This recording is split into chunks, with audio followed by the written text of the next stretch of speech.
Q1 FY 2022 was marked by a resurgence of COVID cases.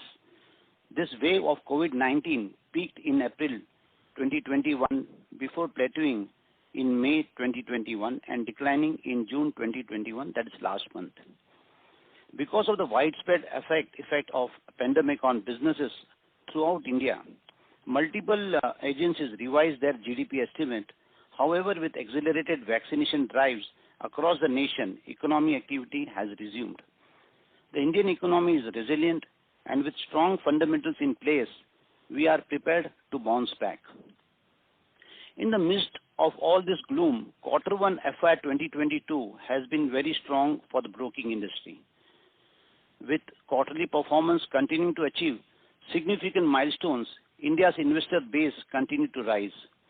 With over 7 million new Demat accounts being added during this period, this number represents approximately 50% of new Demat accounts added for the whole of the last year. This strong addition in Demat accounts reflects the growing popularity and deepening penetration of equities in Tier 2 and 3 cities and beyond. While total Demat accounts reached 62 million on June 30, 2021, equity penetration in India continues to offer huge growth opportunities, and our expectations are it will match or in some cases exceed those of peer economies in South Asia and mature economies in the West progressively. The narrowing gap between us and them gives me immense confidence that we will be able to sustain this journey of high growth over the medium and long term. This potential will be tapped largely by digital brokers, including angel broking, as we accelerate penetration further into Tier 2, Tier 3 cities and beyond, using best-in-class digital products to give customers a state-of-art digital experience, thus expanding our share of overall market pie. This strong growth in Demat accounts has translated into corresponding growth in an active customer base on NSE, which grew by 3.5 million in Q1 FY 2022 to 22.4 million as of June 2021. Of this active incremental clients, approximately 77% were contributed by top 5 digital brokers, with angel broking amongst the leaders in this pack. As a result, the share of top 5 digital brokers in NSE active client base expanded by 467 basis points sequentially to 52% as of June 30, 2021. Angel has consistently improved its NSE active client base and now ranks third in India in terms of its client number. And I am happy to inform you that Angel is now the largest listed broking house in the country. A significant part of this growth is attributed to our transformation into digital first and fintech business model, which has enabled us to redefine our processes by extensively using artificial intelligence and machine learning to enhance the digital experience of our clients. To entrench our strong connection with our clients and effectively communicate our product and service offering to our target audience, we have redefined ourselves from angel broking to Angel One. As angel broking, we were perceived as a single product traditional broking house. However, we needed to break this perception and create a better connection with the youth, Gen Z, millennials, and effectively communicate to them our bouquet of digital financial products and services ranging from protection and wealth creation products to passive investment options through our AMC business, all of which will be offered under umbrella brand of Angel One. Over the next few quarters, we also plan to launch our super app, which will facilitate client access to all these products. Coupled with this, our focus will be on further improving the digital journey to give our clients a superior experience. This will lay the foundation for the next phase of our growth, as we aim to attain market leadership in retail stockbroking over the next few years. During this journey, we will be taking on board experts with exceptional digital prowess. This may lead to an increase in employee benefit expenses for 2 or 3 quarters, but will greatly complement the business by building an unprecedented team of experts with augmented artificial intelligence, machine learning capabilities, which will spearhead our growth initiatives. By taking these initiatives, we aim to make investing and wealth creation extremely easy, thereby deepening the penetration of investing across India. In FY 2021, we adopted a formal and more inclusive dividend policy to take care of the interest of shareholders. In this context, I am happy to share with you that for Q1 FY 2022, the board has recommended the distribution of 35% of this quarter's profit as a first interim dividend to the shareholders. I will now ask Narayan to give you a brief on operational aspect of the quarter. Narayan. Thank you, Dinesh. Good morning, everybody, and thank you for joining us on the call today. As Dinesh mentioned, the industry witnessed strong growth even on a larger base during the quarter. I would like to emphasize here that Angel has played a key role in this growth.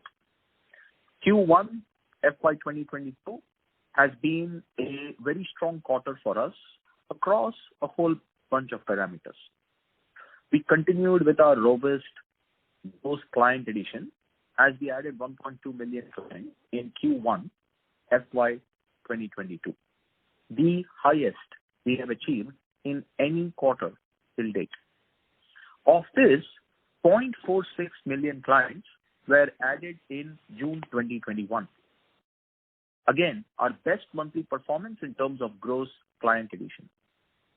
Our digital assets continued to attract more Gen Z and millennials from tier 2, 3 and beyond cities, which contributed to more than 93% of our gross client addition during the quarter.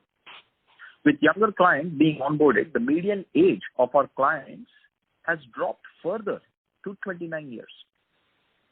Simple to use digital properties coupled with best-in-class digital journeys and simplified pricing led to 93% of gross client additions coming under our flat fee plan during the quarter. This overwhelming performance in client addition led to over 28% sequential growth in our client base to 5.3 million in June 2021, and thus creating another huge milestone for us. Correspondingly, our NSE active client base also grew by 26.5% sequentially to our historical best of approximately 2 million as of June 2021. This represents that over 37% of our overall active client base was active on NSE as of June 2021. As we added more active clients on NSE, our market share clients points to sequentially to 8.8% as of June 21. This healthy growth across overall and active client base also translated into 21.1% sequential growth in our average daily turnover to 4.5 trillion rupees and approximately 14% sequential growth in the number of trades to 248.5 million in Q1 FY 2022. During the quarter, we handled about 5.4 million peak trades in a single trading session, thus highlighting our robust IT infrastructure. In June 2021, our turnover and turnover market share were partially impacted due to the implementation of phase 3 of peak margin regulations, apart from other market factors, when compared to April and May 2021. We expect this situation to normalize going forward. Despite this, our net broking revenue for the month of June was higher than the average for the quarter, and we achieved our best overall retail equity ADTO market share of 22.7% in Q1 FY 2022. On the innovation front, in June 2021, we launched Smart Store, an ecosystem that will serve as a marketplace for fintech-based products and services, including rule-based investing solutions and investor education services. Smart Store will also give traders a social forum to interact with each other. This platform will provide our clients with access to a variety of verified fintech products and solutions at an affordable price. that can potentially help them trade effectively. Our fintech partners get access to a marketplace where they can market their products to a large and growing client pool. Using our Smart API, our clients will be able to bundle these solutions and trade seamlessly on our platform. We're also working on our Super App, which is expected to be rolled out later this year. Finally, we are still very young in our journey, and there's going to be a lot of transformation that we will be undergoing in times to come. With the thought of providing best-in-class, seamless, and unique experience to our clients, we are continuously investing in upgrading our technology expertise based on augmented use of data science to improve ability, reliability, and availability of all our platforms. Over the next 10 to 12 years, we foresee massive growth opportunity unfolding in the fintech industry. As Bharat opens up more aggressively to the idea of systematic wealth creation. Today, all of us are just at the inflection point of this fintech revolution. After being about a quarter old into the system, I'm sure that Angel has the skill set and the capability to attract the relevant talent to fill in the gaps, progress towards our aim of attaining a leadership position over the next couple of years. With this, I now request Mr. Vineet Agarwal, our CFO, to give you a brief on the financial performance of the company. Thank you. Over to you, Vineet. Thank you, Narayan. Good morning, everyone, and I once again thank you for joining us today. I will take you through the financial snapshot for the quarter gone by. As explained by Dinesh Bhai and Narayan, Angel continued to deliver an exceptionally strong performance on all operating parameters, which also translated into strong financial results for the quarter. In quarter one of financial year 2022, performance mirrors our strong momentum in business as we registered our highest ever gross revenue of rupees 4,745 million. Some of the key drivers of our performance were strong client addition of 1.2 million, robust 21% sequential growth in our average daily turnover to rupees 4.5 trillion, with trades aggregating to over 245.5 million. A fledgling client book which clocked a sequential growth of 26.5% to average at 12.2 billion. Quarter one of financial year 2022, revenue is bifurcated as follows. Gross broking revenue accounted for about 68% of our total gross revenues. Interest income, which includes interest on our client funding book and interest earned from deposits, accounted for 15%. Depository income contributed 6%. Income from distribution of third-party products was 1%, whilst other operating income contributed 10%. In gross broking revenue, the contribution of our F&O segment increased to approximately 63%, followed by cash, commodity and currency at approximately 31%, 4% and 1% respectively. During the quarter, we witnessed strong participation in the options and cash delivery segment, with the latter leading to a growth in our average client funding book to approximately 12.2 billion. After paying commission to our authorized persons, approximately 74% of the net broking revenue was contributed by our direct clients, whilst the balance is attributed to the clients of our authorized persons. Since we have been adding clients at a very brisk pace over the last 2 years, the net broking revenue from clients who are less than 2 years on our platform continues to remain high at 74% in quarter one, whilst the balance is contributed by more than 2-year-old clients.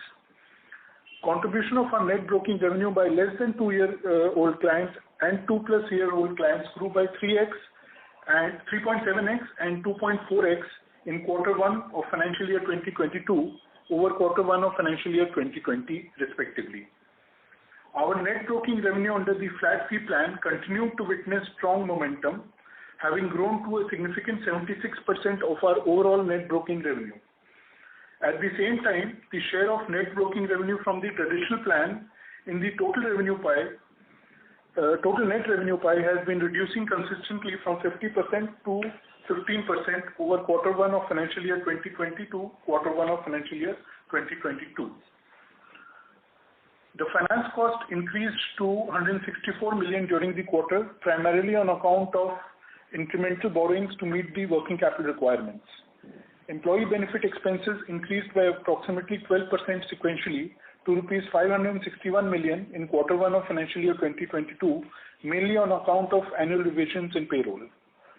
Our other expenses rose to 1.12 billion with a 11.3% rise quarter-on-quarter on account of higher client acquisition, onboarding and engagement. The operating profit for quarter one stood at 1,663 million, translating to a 49% operating profit margin. Our profit after tax from continuing operations increased 19% sequentially to rupees 1,214 million, once again the highest ever for any quarter to date. Earnings per share grew to a robust 14.8 rupees per equity share on quarterly basis. Our quarter ending client funding book was at 15.2 billion, whereas our borrowing stood at 12.2 billion. All the above translated to a very healthy average return on equity from the business at 41.6%. With this, I conclude the presentation and open the floor for further discussion. Thank you. Thank you very much. We will now begin the question and answer session. Anyone who wishes to ask a question, you may please press star and 1 on your touchtone telephone. If you wish to remove yourself from the question queue, you may press star and 2. Participants are requested to use handsets while asking a question. Ladies and gentlemen, we will wait for a moment while the question queue assembles.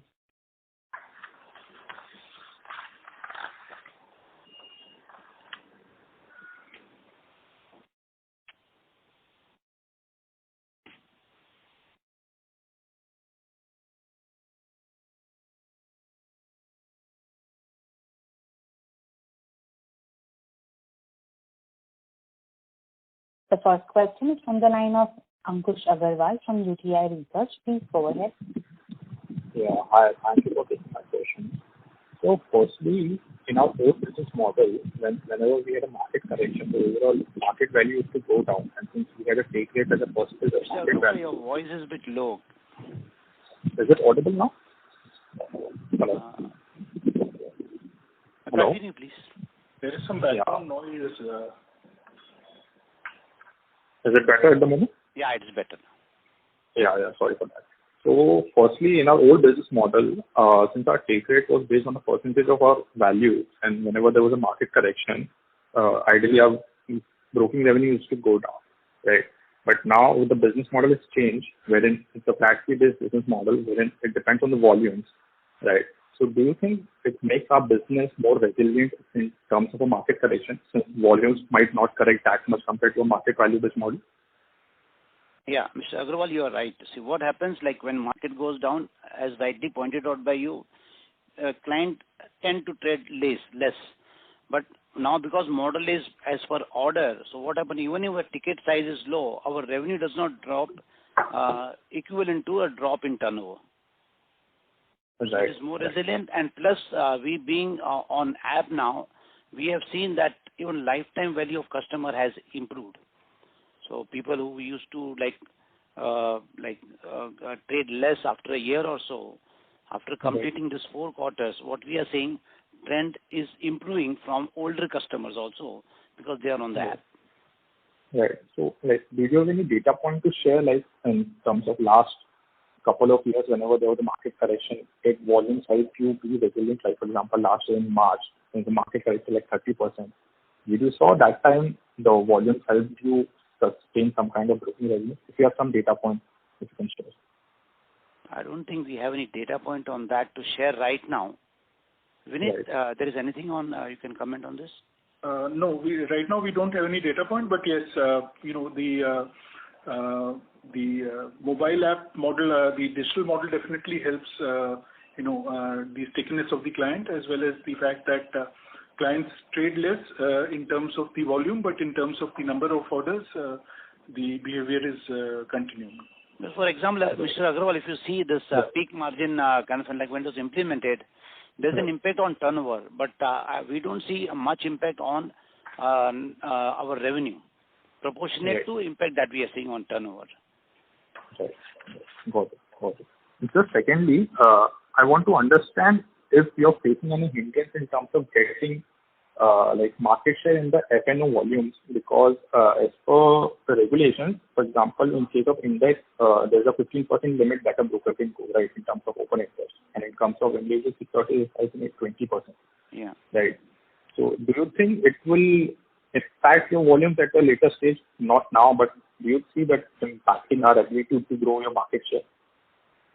See, Mr. Agarwal, still we are far away from that limits. And so that way we are not would not be impacted in near future. Okay.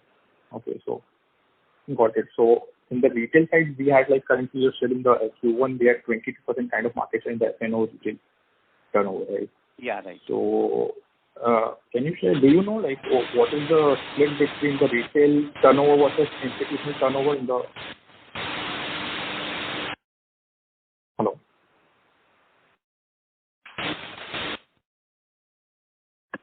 Hello? Ankush, we would request you to please come back in the question queue for any follow-up questions.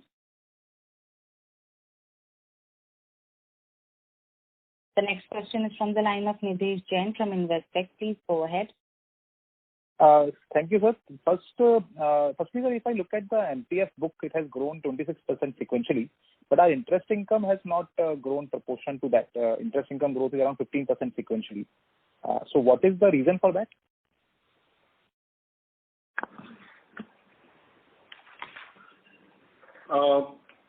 The interest income comprises of both the interest we earn from the client funding book as well as the interest we earn from fixed deposits that we place with the exchanges as margins. So whilst the client funding book, the interest that we charge on the client funding book remains same, but there has been a decline in the interest that we earn from the fixed deposits. So the client funding book continues to remain strong with the same rate of interest. The rate of interest that we charge to our clients is about 18% for the MTF funding. Okay. So it is largely because of the decline in the interest on fixed deposit that we keep with the exchanges. Yes. And secondly, we are transforming ourselves from a pure broker to a more holistic financial services player. So we have articulated that we will be launching our asset management platform, which will take probably 2 years from now to complete the process. So apart from these two products, which is asset management product and the broking product, what all other products we expect to add in our super app that we are planning to launch over the next 2 to 3 quarters?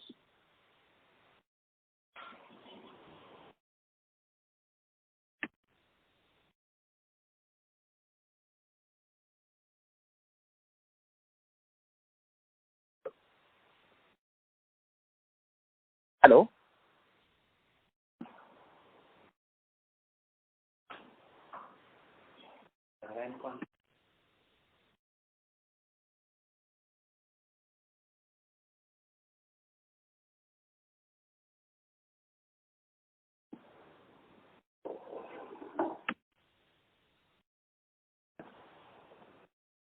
I think there is some problem on the line. Can you just hold on for a few seconds, please? Yeah. Mr. Thakkar, you can go ahead, please. Yeah. So should I repeat my question? Yeah, I was unable to hear you because I got disconnected. Yeah, sure.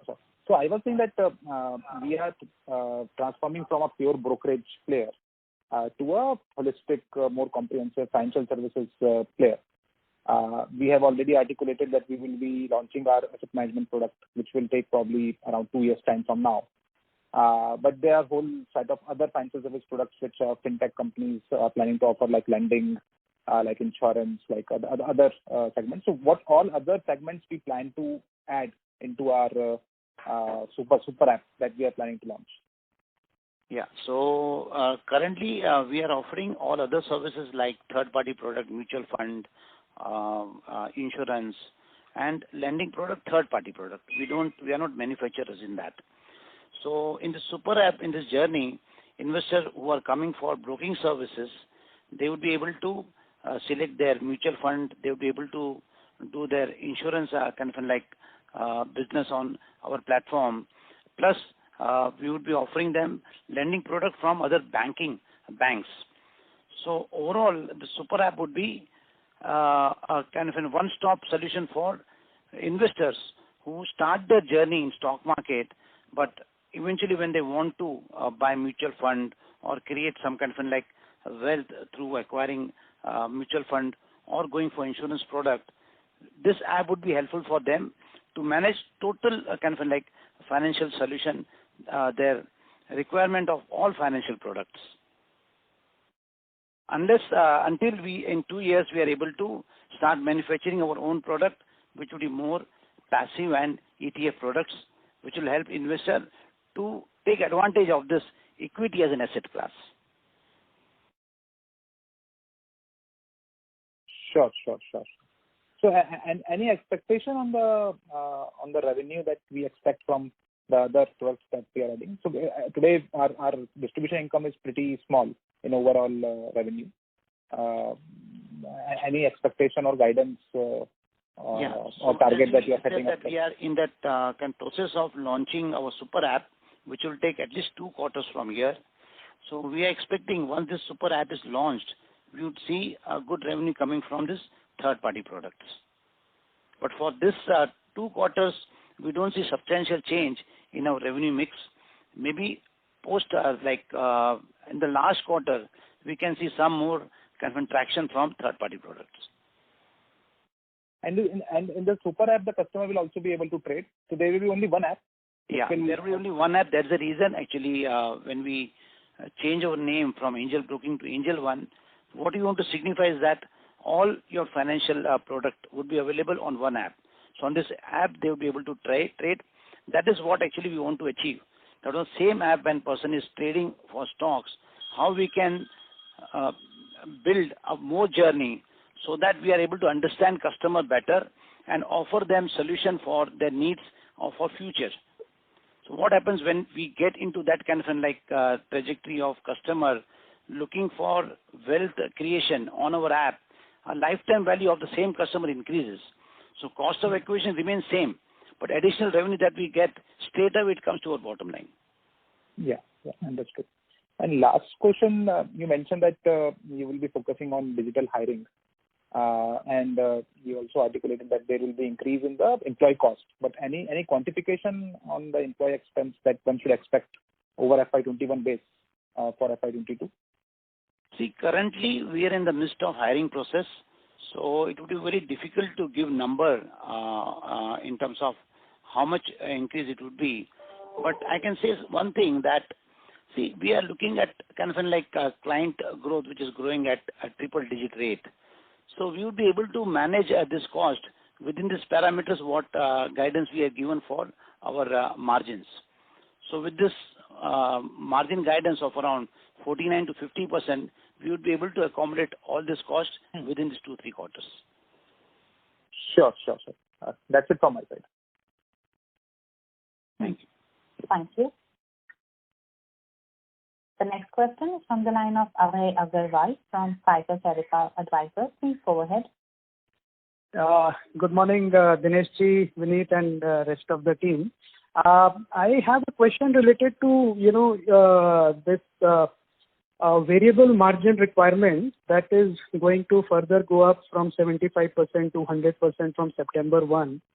So we have seen already that that has impacted the ADT in recent months, though the number of new customers has increased, but the ADT has remained the same. I guess that peak margin is creating pressure not only on Angel One, but also the rest of the industry players, including exchanges like MCX. So what is your expectation? What will happen to your ADT, once this goes up to 100% from September 1? Or do you think there is a possibility that SEBI may reconsider by then the peak margin requirement and keep it either at 75% or actually bring it down? So, if you can just share your thoughts on that. Yeah, on peak margin requirement, as every quarter I say that there will be an impact on ADTO.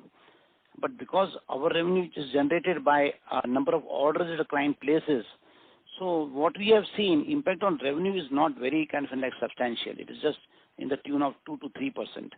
And that is offsetted by growth in our customer base. So going forward, now we are coming to that last tranche of this implementation. I don't feel that SEBI is going to defer this, but because we work on what is announced. If something is announced which is better than that, we will see some positive thing. But what we are seeing is our revenue may get impacted by just 2 or 3% maximum. Every tranche we have seen, impact is to the revenues 2 to 3%. But impact on turnover is higher. But because our is a flat fee base, so impact of 2-3 is offsetted by a growth in customer base, which is growing at the rate of almost like 15 to 20% every quarter. So we are not expecting any big hit from this last tranche of peak margin implementation. Okay. No, thank you very much. That is very useful. Thank you, Dinesh. Thank you. Thank you.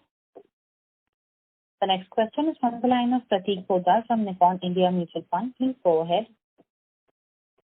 Yeah, hi. Just a couple of questions. One is, in your annual report, you talk about this project Spark, right? The new product offering, which is Spark.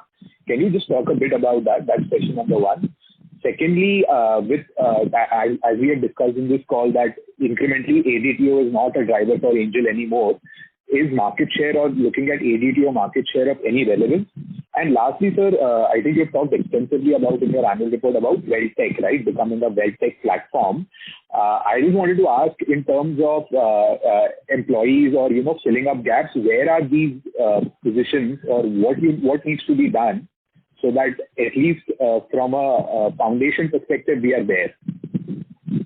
Okay. Prateek, on your first question about Spark, Spark is like a first leg of Super App. So a Super App would be built on this platform, which we pet named it Spark, but that will replace Angel One once it is ready in 2 quarters. So this app would be having all journeys apart from stockbroking. It would be having journeys for mutual fund, insurance, lending product, all third-party products. And going forward, when we would be entering into AMC business, so this would be the app which would be like an interface for a customer to consume all our services. So we are expecting that by next 2 quarters, we'll be able to launch this app. And now coming on your second question on ADTO. ADTO definitely gets impacted, but as we have gone to flat broking plan, we look at number of orders and customers' engagement. So market share definitely is relevant because in digital players, there will be only few players who will be dominant in terms of generating revenue and being profitable. So our aim is to be number one, and within few years, we want to be there. The only way we are tracking is to increase our market share in acquisition and market turnover. Third thing on WealthTech, already we have taken lots of steps as last time I had discussed that ARC is an engine which is going to help us to generate kind of like a smart beta product. So already lots of kind of like investment has gone in creating lots of backend which can help us to give kind of like better returns and give up passive products which can engage lots of customers who are entering the market with a low ticket size. So even with ticket size of around 25,000-30,000, we can guide him with a good kind of like portfolio. But what happens once we are going in WealthTech, with AMC being an interface, we can reduce our ticket size to lower, which can help lots of tier 2, tier 3 people to consume these products. So in terms of WealthTech, I think we have taken lots of kind of like back-end kind of like innovation, and plus currently whatever recruitment we are doing, this recruitment is mostly on people who are good at machine learning, artificial intelligence, creating better journey for customers. So in this 2 or 3 quarters, you will see lots of cost on this front getting front-ended over here. But good thing is that because there is a good growth in broking business, we would not be suffering in terms of bringing getting in this front-end kind of like cost, which is overbearing on our margins. So we will be able to retain this margin maybe 1 or 2 quarter, we have to build these resources. But this same resource is going to help us to build a better journey for stockbroking. So that will give us more customer engaged on our platform, and we'll be able to generate more revenue from the same set of customers. So just to conclude, sir, this means that your lifetime value of a customer increases because, you are adding these third-party products, and also the engagement level or engagement matrices increases, right? That is what your eventual end plan is, that by the end of the year with the launch of Super App, the lifetime value of a customer increases multifold, plus the engagement levels which were earlier only limited to broking will now further increase. Yeah, you are right. So purpose is that once you acquire a customer, cost of acquisition is upfront. We have already taken. So when we offer other products and they are able to consume this product, lifetime value increases, because when they consume this mutual fund, insurance, which is their kind of like lifetime goals, they are going to remain with us lifetime till the time they are enjoying our app. That's the reason we want to make this app very engaging, so that people who have come on the platform just for broking, they find this app more relevant even for their other needs, financial needs. So that is the reason we feel that total lifetime value of the customer will increase, and even experience the customer would have would be very easy and convenient to do all the transaction on one app. So if I may ask just one small question on Smart Store, which you have launched, if you can just help us understand the revenue model over there, because I think it's a platform, right? You're onboarding fintechs on your platform, as well as the customers can access those technologies of those fintechs and trade via Angel. It's a win-win for both. What kind of number of users were signed up for Smart Store, and what kind of engagement levels are we seeing? Because that itself can become a data monetization property or a value creative digital property for you. So maybe some numbers over there would be really helpful, if at all. It will be very early to give numbers right now, but I would ask Narayan to talk on this, because it's a very unique concept. Just to give you a brief of this. See, India, if you see, there are lots of young engineers who are building lots of solutions for niche investors, algo traders and all that. So what we thought that, see, world is moving towards platform. World is moving towards where we are able to get lots of people who use our API, who use our technology skill set. And plus, very important thing is, when they create a solution, big cost goes into marketing that product. That is where our customer base of around 53 lakh come into play, where people who develop a good solution and clients are able to get a better kind of like solution for them, where we would be having a revenue sharing model. On technology side, I would ask Narayan to briefly talk on this. Yeah, thank you, Dinesh. So as Dinesh Bhai mentioned, we are creating this unique platform on the Smart Store side to let people build and explore a wide range of trading applications on the platform.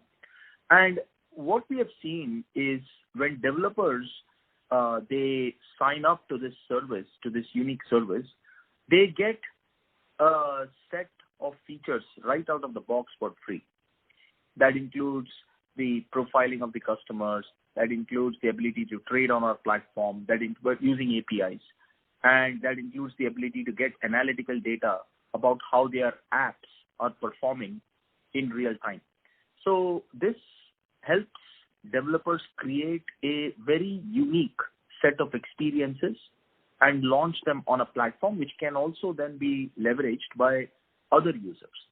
So as Dinesh Bhai mentioned, we have more than as of this week, we have more than 100,000 unique users actually on this platform, and we are averaging a significant amount of a non-significant amount of revenue, which is already being traded essentially on the platform.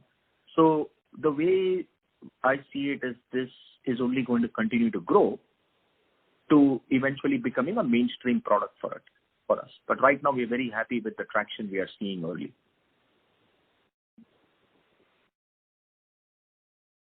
Which customer set would be most apt for that particular strategy?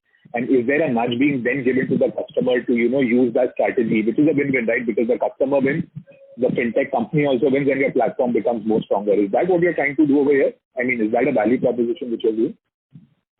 Yes, let me come over here. See, today if you see, trend is youth wants to do some kind of like data testing. They want to do some back testing. That's a big kind of community which is getting created. And there are lots of engineers who are creating solutions for this youth. But only thing that we have to be a person, an organization who matches the both end. There are creators of this kind of solution, and there are people, users who are big in number. But progressively, if you see now, when we talk about like financial services and all that, there are lots of solutions needed which will use our APIs. But this would be niche solutions for a niche market. But we would be creating a platform where customer can come, look at their requirement, check which app is relevant to them, and try and start using that on our platform. That way, even a person who is creating the solution gets an access to our resources plus our market, and customer gets a best of service. Thank you. We would request the current participant to please come back in the question queue for any follow-up questions, as we have several participants waiting for their turn. The next question is from the line of Kajal from ICICI Securities. Please go ahead. Hello. Hi. Good morning, sir. In the opening remarks, it was told that out of the total clients acquired, almost 93% came on the flat fee platform. So just wanted to understand, because earlier we were saying almost 20% of client acquisition happens through the AP model. So is that changing now, and direct model is working more? And how are the clients as of now acquired? Which modes are working faster? Vineet, you have numbers on this? Just to briefly, I'll tell you that, see, when we say 93% are using flat fee, just for information, even we allow AP to offer this flat fee to that customer. So although our revenue would be coming from AP, but lots of plans which are sold by AP is flat fee. So under the flat fee plan, during quarter one of financial year 2022, we acquired 11,25,000 clients, and under the traditional plan, we acquired about 80,000 clients. Okay. So which modes are working more for it? Like in this 11,25,000, which modes of acquisition have worked better, and in terms of cost of acquisition, how they have been? Digital acquisition engine definitely is optimized to a level where it is giving a good numbers. So most of these numbers are coming from direct B2C acquisition. And Vineet, you have number on breakup of this acquisition channels? No, sir, we don't share that. Okay. Just to give you a sense that, see, most of this growth is coming from digitally acquiring, we are acquiring channel, and AP model definitely it is a physical model, so their growth is lesser. Okay. Sir, one more question on the technology cost. So last quarter, I think we had shared that almost 30% of the other expenses, which was around 47-48 crore, is the technology cost. So what would be that number around in this quarter? Vineet? Yeah, it will be the same. So as I mentioned, about 13 to 14% of our total cost, excluding the finance and commission that we share with the sub-brokers, that proportion continues. 13 to 14 or 30 to 40? No, 13 to 14. I had mentioned 13 to 14, not 30 to 40. Okay. Okay, sir. Okay, thank you. Thank you.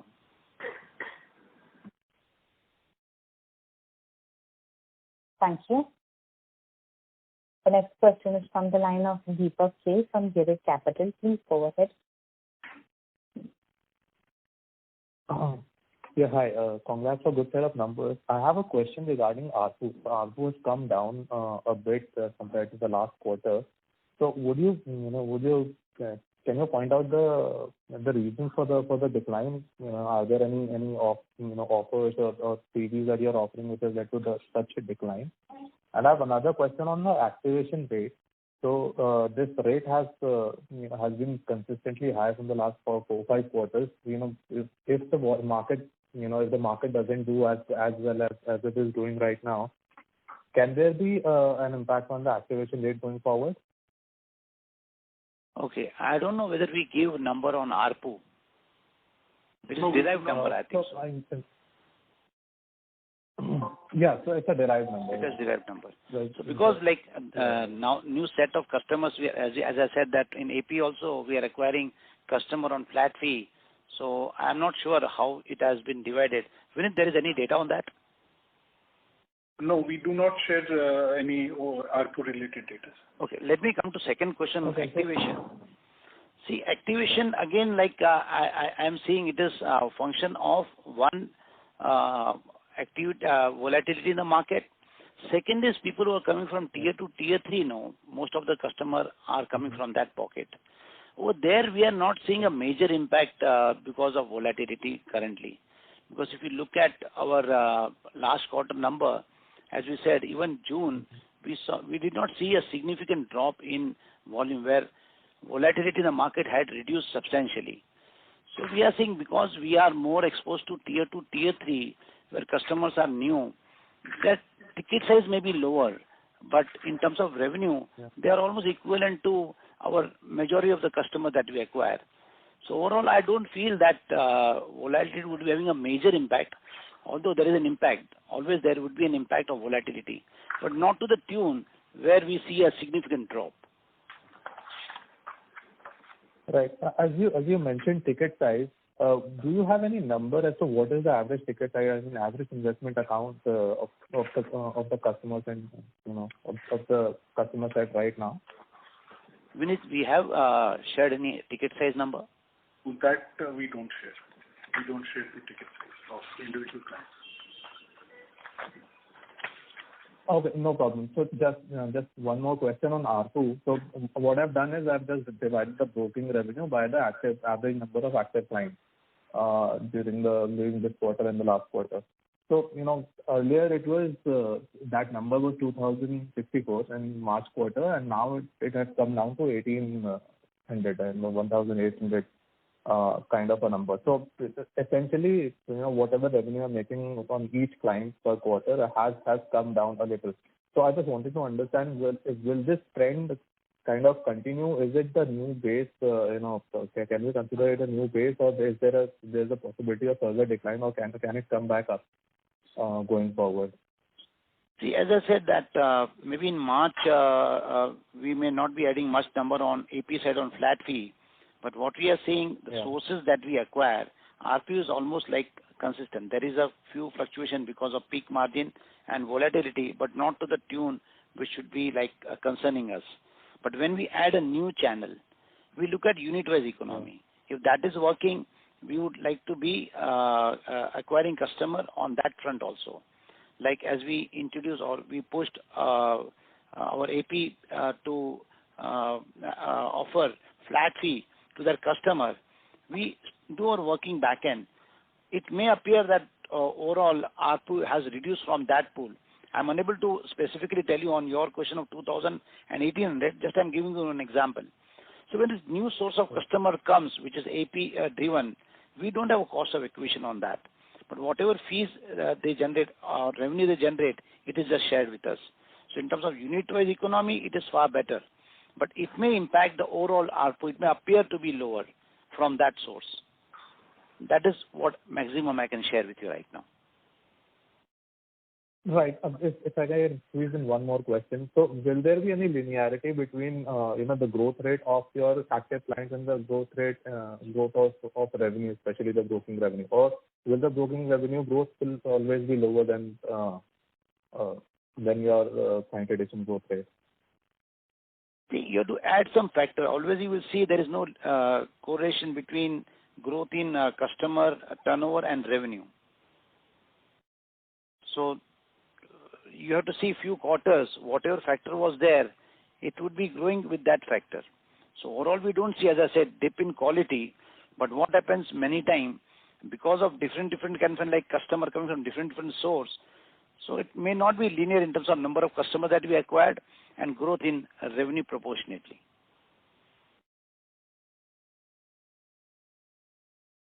Thank you.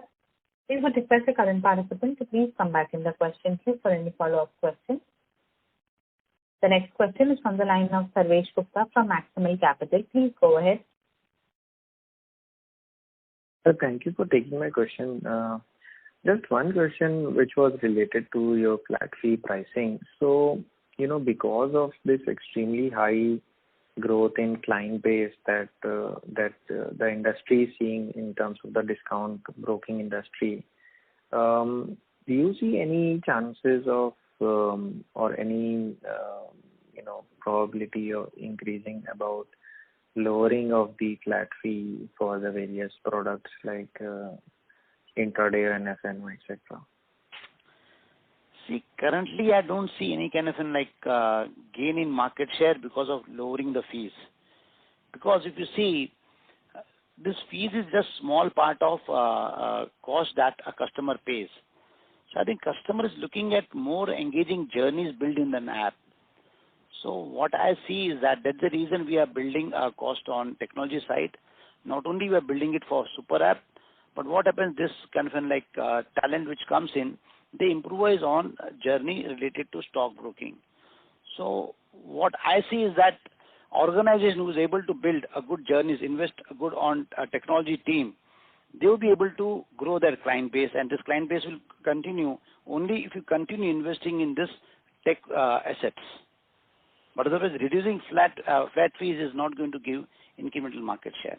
Already one or two players have tried, it, I don't want to name them. They were unable to get any major market share. In fact, they reverted back to the same flat fee. Understood, sir. And secondly, while we are building this super app, and maybe Narayan may be able to answer this question a little bit better, but I think globally we have also seen that, when you have too many things at the same place, generally those sort of super apps, I don't know if there are many global peers which have done a lot of success in that particular area. I think mostly, apps which are focused on a particular category have sort of done very well. And so, how are we planning to think about it? That if we offer too many things, would our positioning get diluted in terms of, how we are perceived by the customers, and when an incremental customer comes, what is his expectation?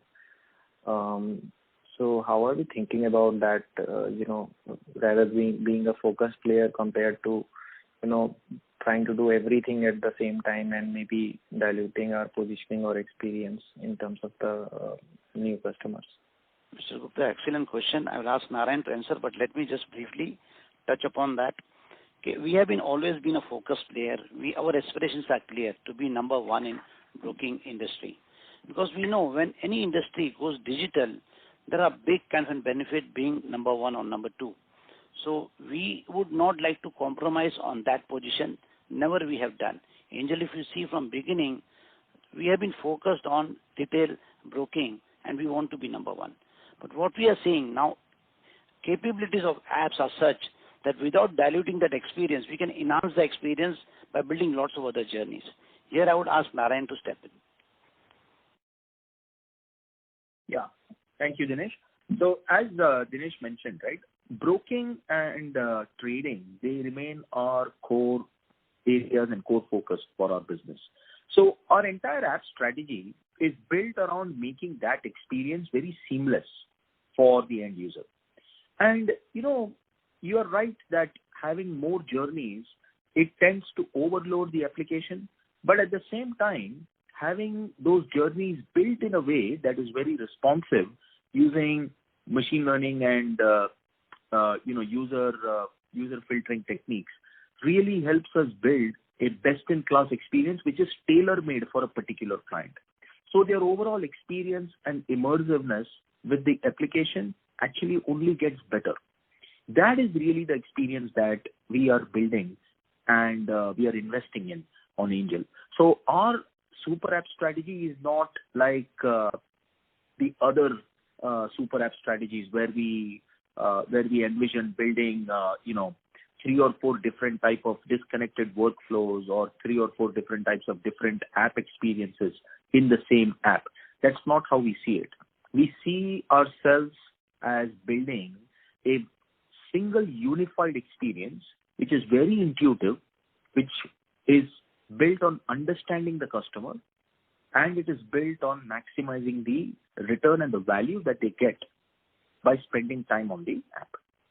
That is how we are looking at building our product strategy. So ease of use and ease of understanding comes first. Thank you, sir, for patiently answering all the questions, and also thank you for the dividends flowing in. I think that's a good step. Thank you. Thank you. Thank you. The next question is from the line of Anshuman Deb from ICICI Securities. Please go ahead. Yeah, thanks for the opportunity, sir. So my question was regarding this less than 2-year-old client portfolio that you have. Because it's less than 2 years old, so what gives us confidence in this customer profiling? Because we are less than 2 years, right? So you may have seen the amount of cycles that you have seen with them is lower. So what gives you confidence about this customer base, and how much of them are new to a market? If you could give some color on this particular segment. That's the only question. Thank you. Yeah.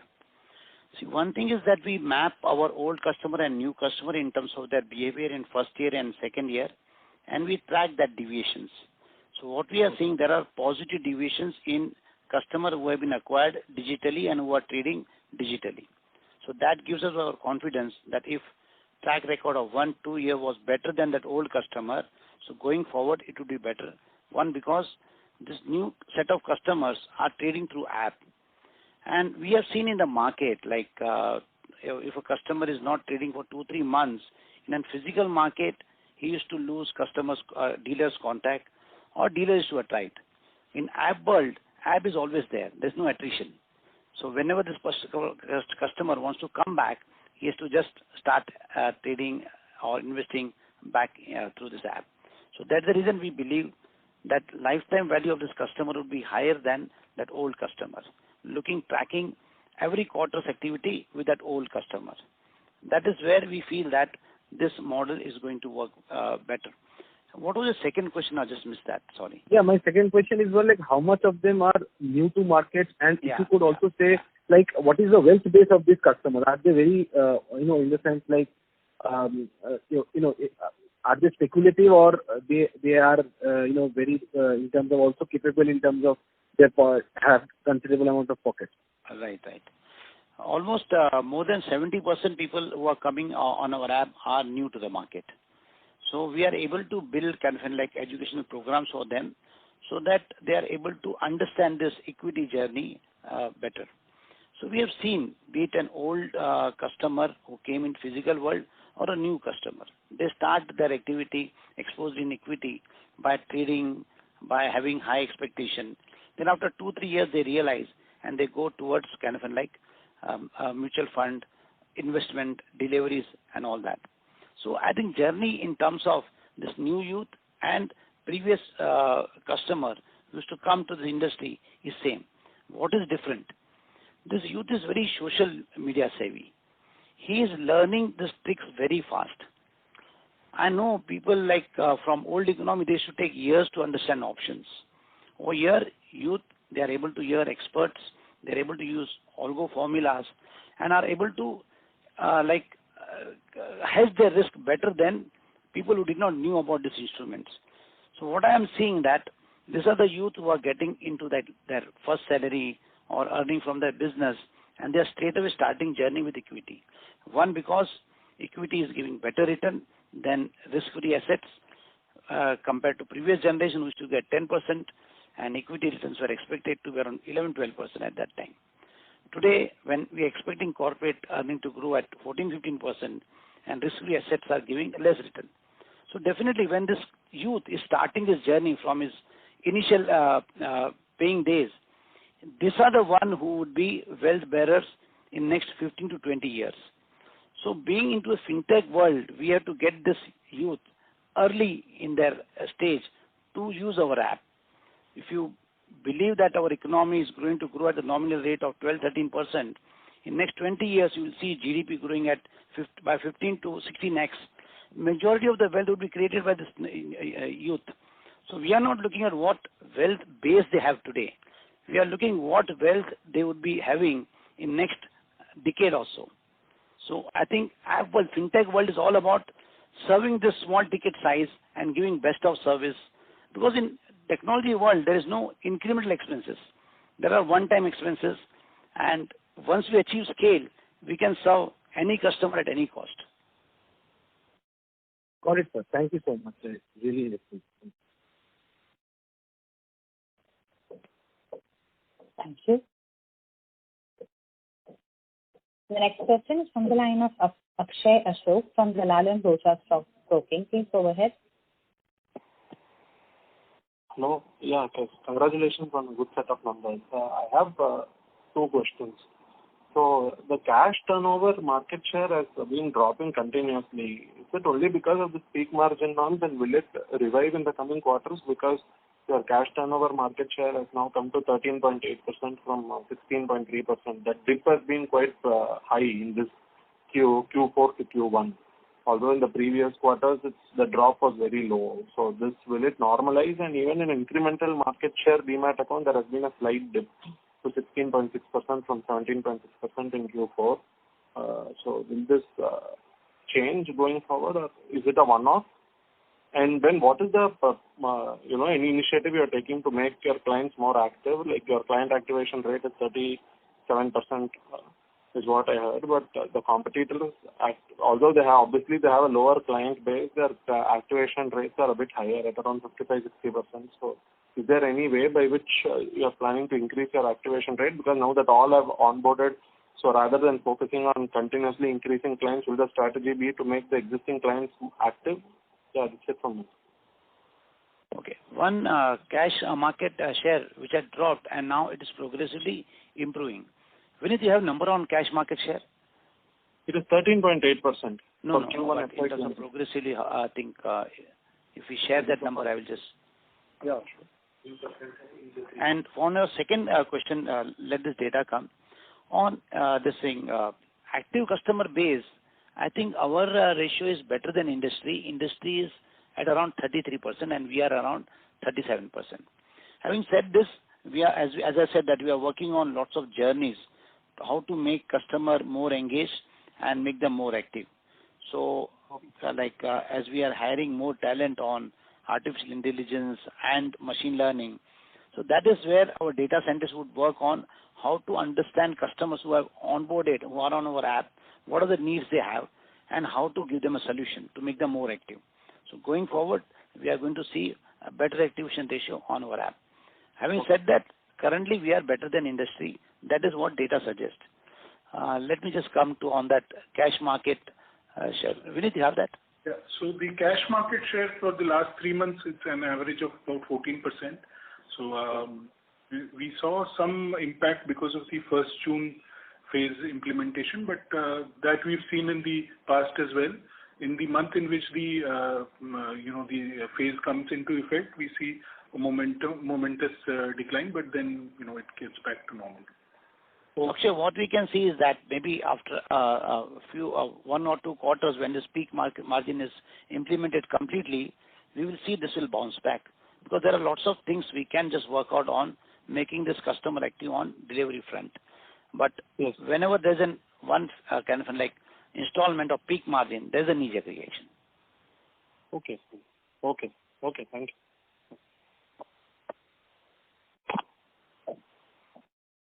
Thank you. The next question is from the line of Vikas Mistry from Moonshot Ventures. Please go ahead. Hello. Yeah, we can hear you. Sir, actually, I have two questions. Questions to Narayan sir, because as we have seen that making community is very important for the sustained flywheel effect to ensure the long-term LTV of the company. So what we are doing to ensure that we have a strong, better community of traders at the same time for investors, and how we are going to challenge the money control app, which you know, because it is whole community moving around that. Can you throw some light on it? Narayan will answer, but before that, we are not competition to money control. In fact, we should allow communities to be formed anywhere where they like, where they think that topic, what they are interested is discussed. Because to form kind of a platform where we try to make community is, I would say, is not a right approach. Let it be with those organization or those sites which have a kind of like good population of talking on the topic. Having said, we are also building lots of community within our app. So actually this market has expanded because of this community being formed. As I said, that youth is far social media savvy. So he finds it like very kind of like educational to go to some community, neutrally understand what they have to say. So we would not like to put a color that all community has to be formed under our app. Narayan, if you want to add on this. Yeah, thank you, Dinesh. Actually, it is exactly what Dinesh just mentioned, right? Because we want to be an open and fair marketplace. And we believe that the key to creating that marketplace is to allow open access to our APIs so that innovators can come and build best-in-class products for a much larger audience than exists today.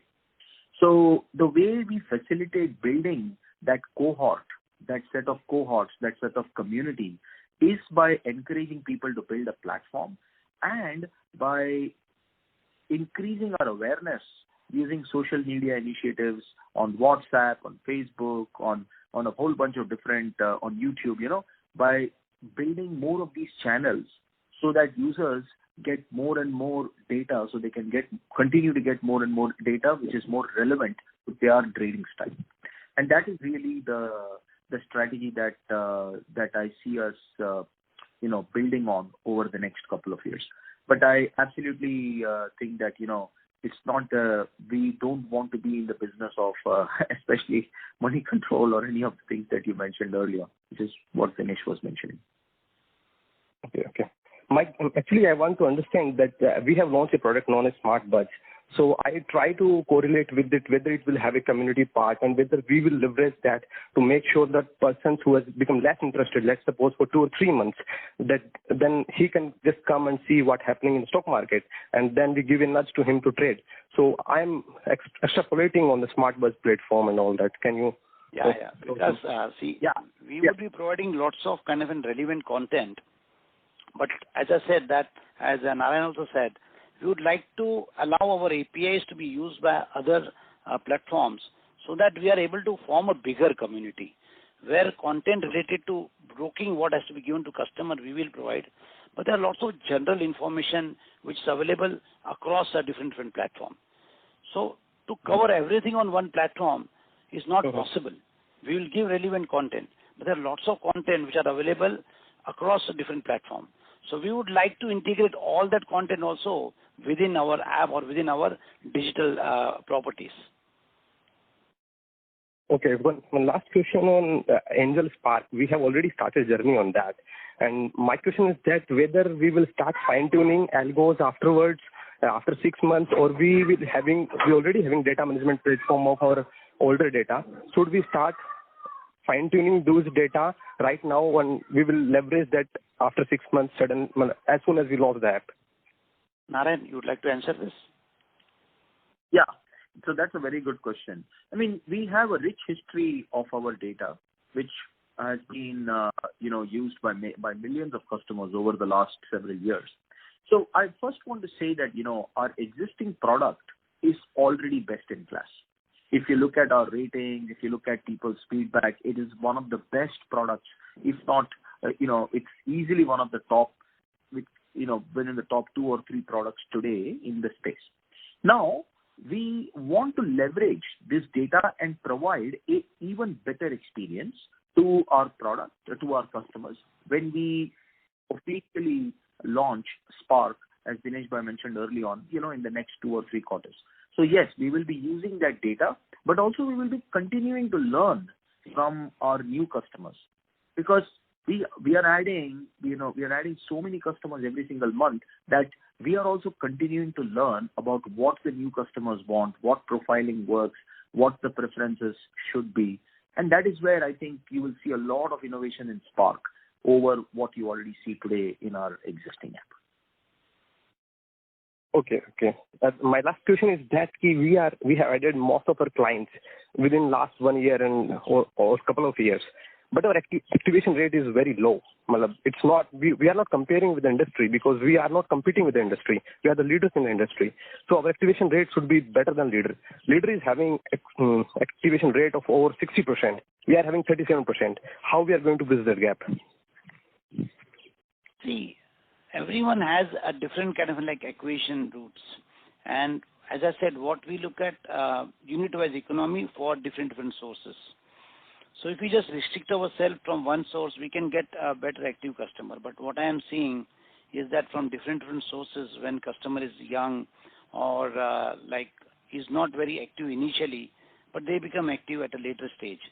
So right now we are grabbing every land which is available where economically it makes sense for us to acquire and generate revenue and make it profitable within the year that we acquire. So our game plan is a bit different. It will vary from person to person, organization to organization. What we are looking at is that when we are acquiring customer from different sources, what is their activation ratio? More than that, what is the unit-wise economy we are achieving from that particular customer? So we are not averse to just attracting very active trader or a person who is low ticket size. We are open to everybody who wants to use our platform. But in that, definitely activation ratio of an investor is different than a trader. So we are not, when we are optimizing our digital acquisition kind of engines, we are not optimizing just for an active trader. Even we want a customer who just invests 1 day or 2 days in a year, but we know his lifetime value would be much higher because that person is not burning his capital. So we look at unit-wise economy. Based on that, we acquire our market share. Thank you. Next question is from the line of Rajesh Vora from Jainmay Venture Advisors. Please go ahead. Good morning, Dinesh Bhai. Congratulations to you and the team for blockbuster results and phenomenal client acquisition that you have done. My question is about last call you mentioned that going forward you continue to reinvest the incremental margins that you make due to this massive scale up and the concurrent cost in technology and OPEX is not going to be in line with revenues, obviously, given the tech platform. So that's a very powerful model to go after. Not many companies have that luxury. Given that as maybe, and the fact that 2/3 of current client of 5.3 million, 3.5 million are acquired in this last 15 months, which is phenomenal. Can you weave in your thoughts about margins being reinvested, because you will have problem of plenty on margins given the way you have been growing. So can this growth engine continue the way? I mean, I'm not asking about next quarter or next 3 quarters. I'm looking at next 3 years, 5 years. Can we continue to grow at breathtaking speed and also maintain margins? And if that is the case, there is so much money to be reinvested because incremental costs are not that high. So I'm not looking for a number here, but more a color on complexion of the journey that will happen over the next 3-5 years. Rajesh, very intelligent question, I would say, and a person who has tracked digital kind of organization for, I think this is a quite relevant question. That's the reason in my speech I told that we would be onboarding lots of experts on data scientists, our machine learning, having machine learning capabilities, because we want to invest in tech and tech-related people. Because going forward, we are looking at market which will be more evolved than what it is today. So we have to invest in future, but we have enough kind of margin, incremental revenue that we generate that has an increase, better margin than that previous client base. So continuously what we will be doing is that because we have to upfront this cost, that the reason in my initial speech I told for 2 or 3 quarters we have budgeted a good amount of expenditure which will go towards building this kind of talent pool with us. Not only talent pool, how to scale up our data centers and all that, so that we are ready for next 2-3 years. But good thing is that still after spending all this, we are confident that we'll be able to maintain our margins. That is because incremental business is giving lots of margin. If we don't invest today, we are not looking at future, we are just looking at present. So what we are looking at, we are trying to balance current quarters, plus we are trying to look at next 3-5 years. Sure, that's very useful, Dinesh bhai. And the other side, I mean, we have been, as you rightly mentioned, and also Narayan, that, you know, it's just the beginning in terms of your digital model just a couple of years ago. And that couple of years has been fantastic. Given the way this has been a dream run so far, it has probably beaten your own internal expectation also, I don't know. In this dream run, what can one or two things that keeps you busy and Narayan and the team? What is the biggest challenge? What are the biggest couple of risks that you foresee that can somewhat puncture this phenomenal dream run that you're going through? See, I will ask Narayan to answer this later. First, let me tell you that we both are very excited about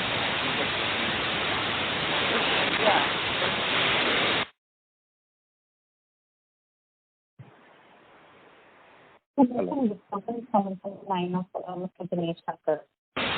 Sure.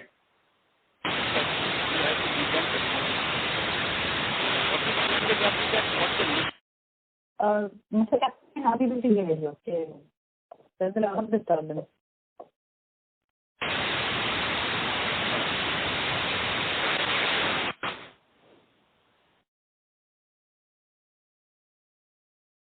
We would request the participants to please stay connected as the line for Mr. Thakkar got disconnected.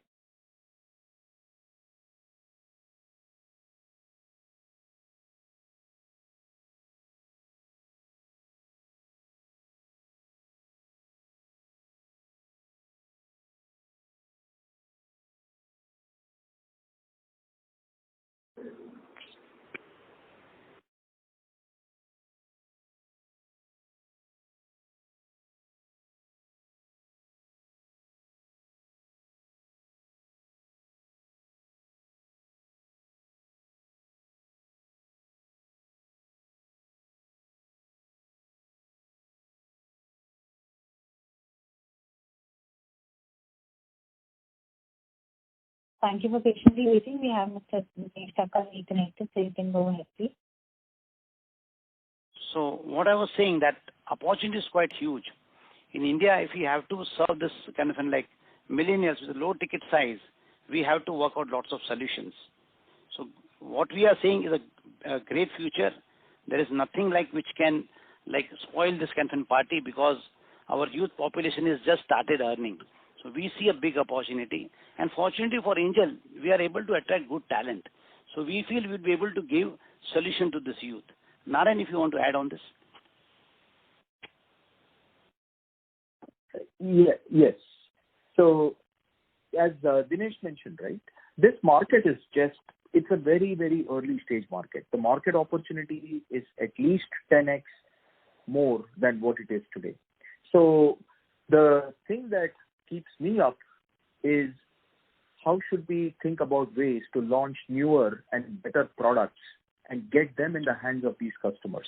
How do we build better journeys, better experiences, so that the first time experience for anybody who is entering the space is very fulfilling? And for somebody who is a mature investor, they're able to get more and more insights and more value continuously from the market. So, it's a very exciting opportunity, but again, there is so much more with it. The realm of possibilities is so huge, especially with people from tier 3 and tier 4 cities now coming online, that we have to build a product for all of them. We cannot just be building for tier 1 and tier 2 cities, right? We have customers everywhere. And that's where the big opportunity is for Angel. Wonderful. Thank you so much, Narayan and Dinesh bhai. All the very best. Thank you. Thank you. Due to time constraints, that was the last question. I would now like to have the conference over to Mr. Dinesh Thakkar for closing comments. I was unable to hear you.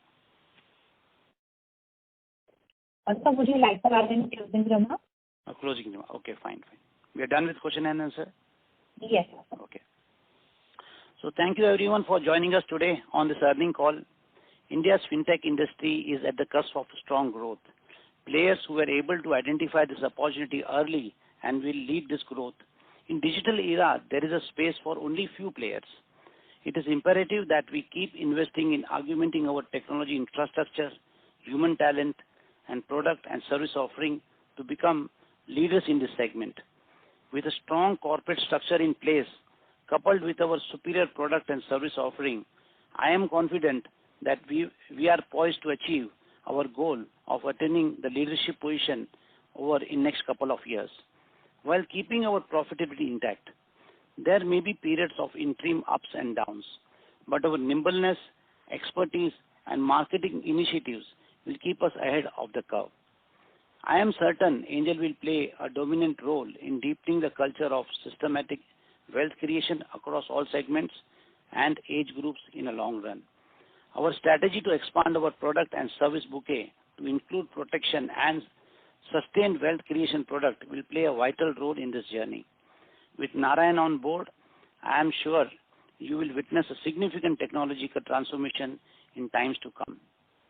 If you have any queries, please do reach out to our investor relations team or to SGA, our investor relations advisor. We wish you all a good day and a prosperous year ahead. Stay safe, stay strong. Thank you. Thank you.